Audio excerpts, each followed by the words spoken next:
Hello everybody, Vagabond here, and today I'm going to give my review of the game Watch Dogs. I got this game pretty much the day it came out, but at that time I was kind of getting fed up doing YouTube stuff, even though I'd only done a couple of videos. Kind of wish I'd done this review back then when the game was like the hot game at the moment, but however. Oh yeah, for any of you who are wondering where the Metal Gear Solid review's gone, I don't know.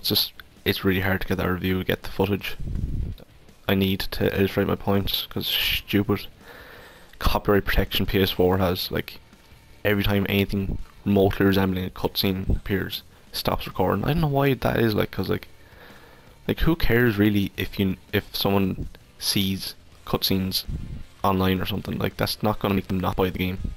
Oh, I know what happens, no point buying it now. Like, that's not gonna happen. But anyway, down to Watch Dogs. The pros of this game. Oh yeah, before I get into the whole thing, I'm not going to give like some random obligatory number at the end of this saying this game gets 7.68 out of 10. Now that, like, I don't know how the review sites generate those random numbers, but I'm just going to give my opinion on whether you should buy it or not. Like, you'll see at the end, I know what I'm talking about. The pros of this game: graphics are pretty impressive, and it's maybe after Metal Gear Solid, it's probably the best third-person PS4 game in terms of graphics. The attention to detail is very impressive in this game. Ubisoft, obviously this is an actual city, Chicago, so Ubisoft was able to do their usual thing, which they've done in Assassin's Creed for years. Just model open world sandbox games very closely after real world games, and I've heard people who are actually from Chicago's online talking about how, yeah, it is very accurate. So that's very impressive. The story of the game is pretty long. Like, it took me about 22 to 25 hours to complete, I'm guessing, and that's pretty impressive for a game these days. Like, usually for a third-person game, we're talking usually 15 hours or something, but 22 hours is pretty impressive. The story is really good. It's very compelling. It's one of those. It's the kind of story I haven't seen in the game for a while. It's like one of those down the rabbit hole type games. Like, you know, where you're given an objective, you have to go talk to someone else. They give you a whole lot of objectives in order to get the thing that you came to them in the first place for.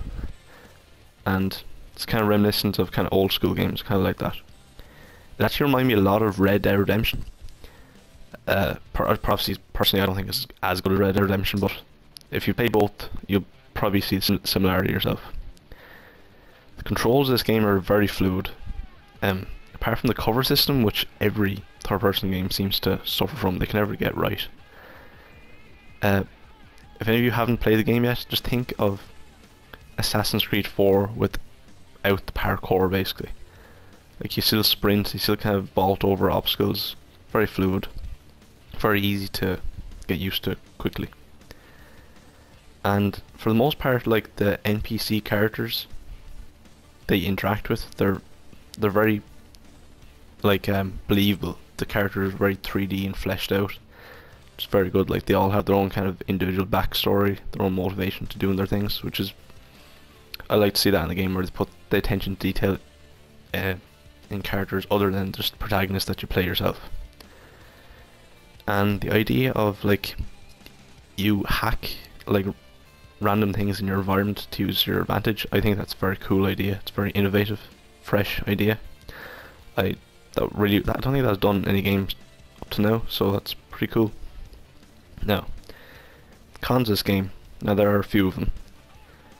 Aiden Pearce, the main guy there, he might as well just be like a robot in a trench coat, because he's awful. His character is awful. Where I previously mentioned that the NPCs were very good and fleshed out. Aiden Pearce is just not. Like, the voice acting in him is terrible. It's like he's trying to do like a half-assed David Hayter type thing. You know, kind of gruff voice, but it just doesn't work.